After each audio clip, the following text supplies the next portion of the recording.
The Last of Us Season 2 has been difficult to watch. I have to be perfectly honest with you folks that episodes 3 and 4 is about lying, about being selfish, basically about being stupid or retarded. That's pretty much my take on it. But let's talk about episodes 3 and 4 right now.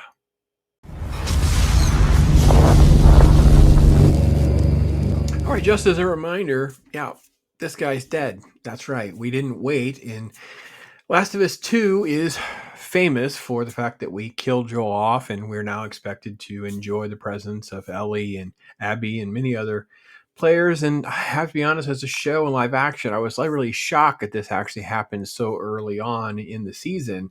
I kind of expected, obviously, this has gotten out there to even someone like me who doesn't game at all. And yeah, the show starts exceedingly slow and methodical because of a funeral. If you remember, I said last time that when we get back to the show, it's going to be a filler episode. This is kind of a filler episode, but then it has like a bunch of crazy stuff that happens. But 3 and 4 kind of go together. So, yeah, slow start here as we kind of slog through funeral and mourning kind of moments. We do have some montage elements and some allusions to the fact because we've time jumped ahead a little bit here. Everyone's trying to put everything back together again because if you remember, the infected overwhelmed everyone. Jackson was taken over by like 1,000 infected and wiped out tons and tons of the humans. And all of that is still going to require a lot of recovery time. All right. And well, Ellie, she's got a quick shot or so of her recovering in the hospital, which is important later on because evidently, even though she was there and incapacitated from that, she evidently no one's figured out that these scars or whatever remnants there are from her bites that she's immune from or even present. Basically, she has to go through a psych evaluation where she basically just lies and she's condescending and she's kind of rude and the typical things that we see out of Ellie. Has he had a long history of mental illness? As long as I've known him. Then we're just going to kind of do a little walkthrough through the house, little moments here, different things that she sees, different things that she's thinking about, different stuff that's going on that kind of ties to Joel. And yeah, we know she cared about him in some way, shape, or form before we finally get the fact that Dena shows up and you have sort of this conversation about, they actually know where the WLFs, the wolves are. These are the people where Abby and the others had killed Joel. And obviously, Ellie wants revenge. And there's a little story about, I know where they're. I will say this. Dena is at least smart enough to understand like certain things to do and not do, whereas Ellie always is so headstrong and just so stupid on how she wants to approach everything emotionally and like very knee-jerk reaction to everything. There is a little cutaway scene here where we get these individuals who are just kind of plodding along. They have these cuts on the sides of their faces. This little girl's trying to get her hammer because it's a sign of maturity and survival. Of course, someone kind of runs them off the road, and then we cut back to these two. And that's right, they're there. They've done some petitioning. They're going to have to go before the council. They're going to have to make their case. They're going to have to say, we're going to do our thing to go out there and avenge Joel. This guy, he stands up. He's basically on their side. He basically is just hardcore and intense. And that all kind of sets the stage before Ellie talks. And I have to be honest, it's actually just incredibly bad. I don't know what's in the game. I just found all of this to just be horribly written. And it's supposed to be like this girl who's not very educated writing it. So I get all of that, but it's more of this sort of like heavy-handed metaphor. I'm going to also lie my behind off here about how I'm going to listen to the council. I'm going to do what they say. I'm not going to go off on my own. And as we know, all of that is a lie and bull crap. Fasten your seatbelts. It's going to be a bumpy ride. So there's the scene that we're going to have between Catherine O'Hara and Tommy. They're at a little child baseball game where she's basically talking, she's the one that smokes weed and drinks and talks all about it. And she's like, oh, yeah, she's a liar. And Tommy's like, well, there's a difference between being lying and being a liar. And yeah, she's a liar. And I'm with Catherine O'Hara, the drunk pothead, because she's lying every 2 seconds in this show. She is not got any admirable character. What is it about Ellie's character that are we supposed to be rooting for? Why should I care that Ellie survives? Like, I really don't understand at this point. Like, she is so nasty to everyone except Dena, who is her little lesbian crush. She treats Tommy in a very manipulative way. She really doesn't have any respect for him. She's not going to respect his advice.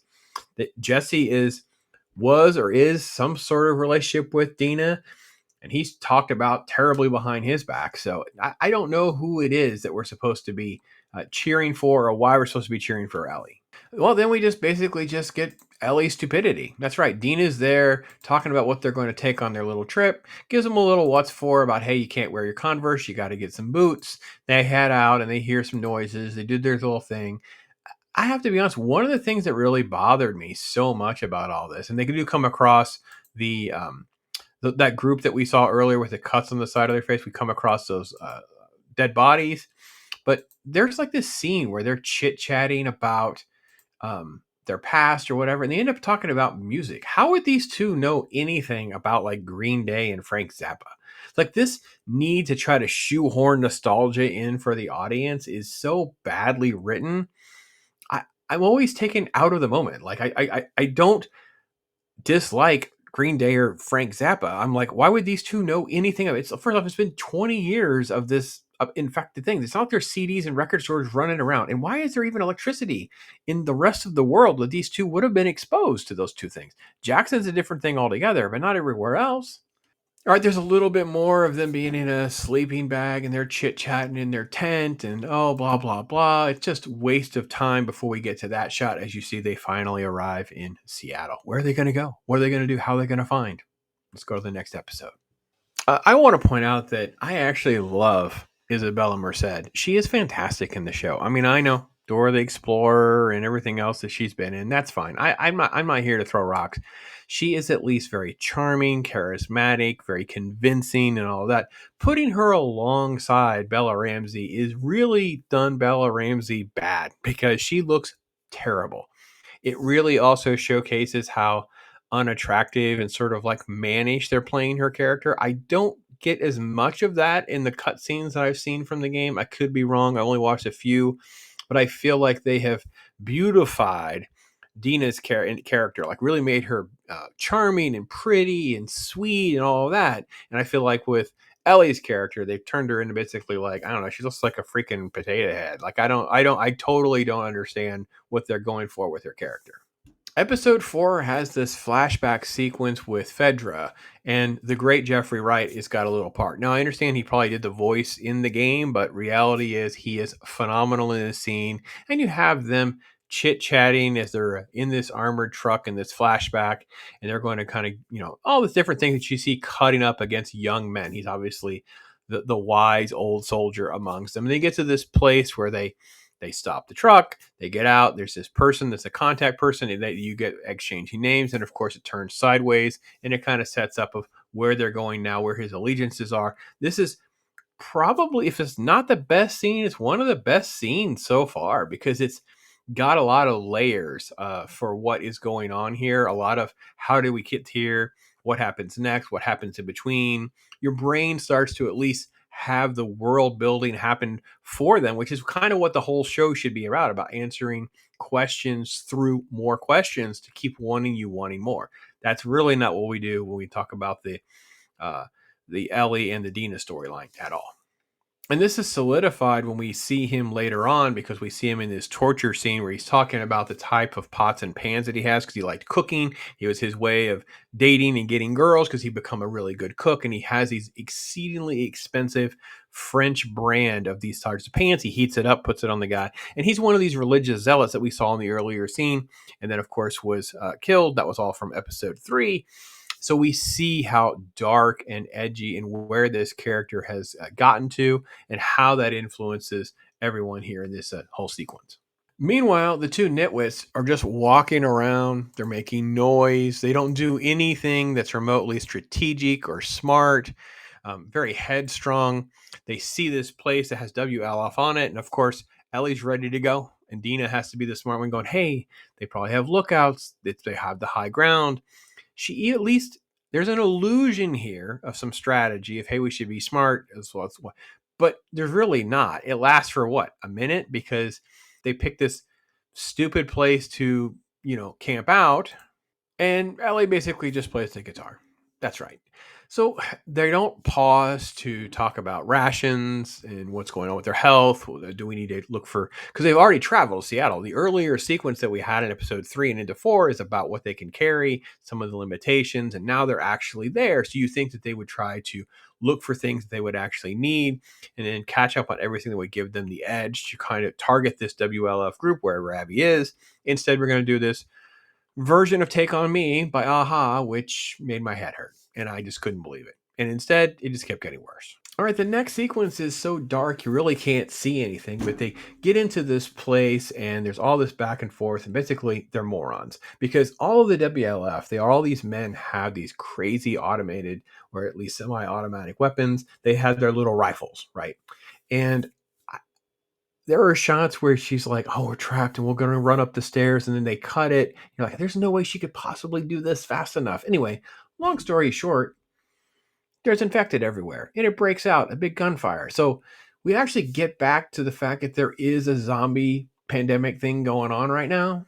All I can say is I like the fact that it went a little bit sideways, though, and we actually see the fact that they were going to actually get killed.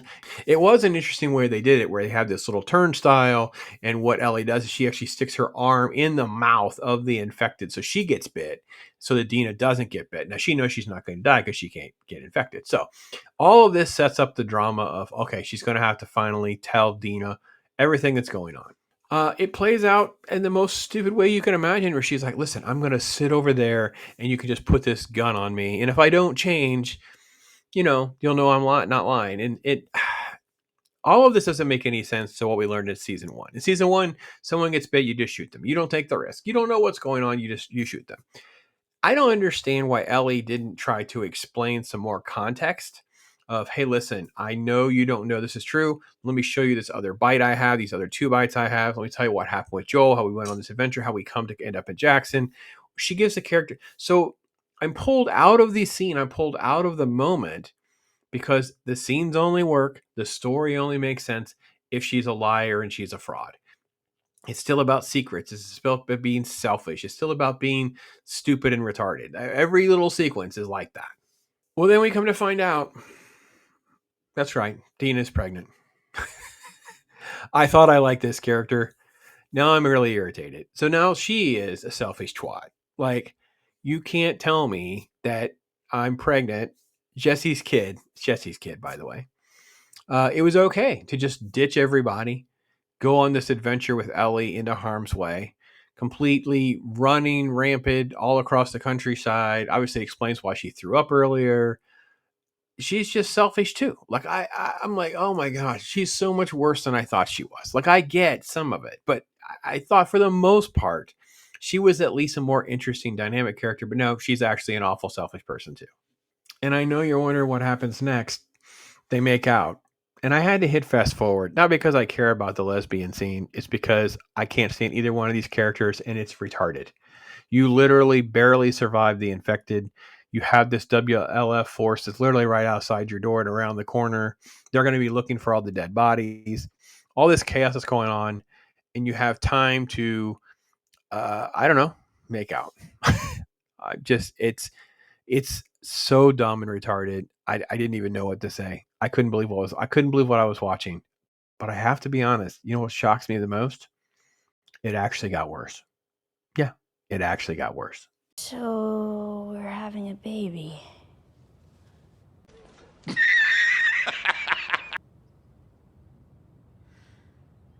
gonna be a dad. You serious? There's all this couple nonsense about we're having a baby and how she knew she was pregnant and all that. Yeah, I know. We're having a baby. Ellie is the one who actually says that line before saying this. I'm gonna be a dad. It's so dumb. It's so dumb, it's brilliant. No! It's just dumb. I'm going to be a dad. Are you kidding me? That's possibly the cringiest line I've had. I don't even know what I have seen that's been cringy. It's been a long time. Probably Kenobi era type stuff, maybe. Maybe the torture chair in Andor has been cringy enough to be in this caliber. She's like, okay, I get what you guys are going for with this whole girls can be boys thing or whatever, but that's just too much. It's just too much. That's so stupid, so bad, so dumb. The episode just ends with more explosions and gunfire and looking at a map and where we're going to go. And I feel like the biggest thing with this show is they don't really know how to handle the whole video game thing. They feel like the cutscenes are scenes where you actually just completely stop and then just reenact the cutscene for everyone at home. So the pacing is all over the map. And the cringe level on this show. I mean, I know I've seen some of the cutscenes and I know that a lot of this stuff is directly from the game, but it seems like it's really ramped up and way worse for the show. And maybe I'm wrong because there has been some positives. I think Abby's motivation to kill Joel was at least fleshed out a little bit better, but why would you do all this? This is just, I never, I never thought in a million years it would be this bad. I just felt that the season was just going to end with Joel's death and then we'll have more, but this is unbearably bad. And I feel for the gamers. It's just insanely bad. I'm going to be a dad, maybe one of the worst. Oh, man. Anyway, so here I am, a non-gamer, giving you my take on it. A show that's about a bunch of crazy, stupid, selfish, lying, nasty retards. What on earth are we watching? Oh, dear Lord. Anyway, that's my take on it. I'm Pops.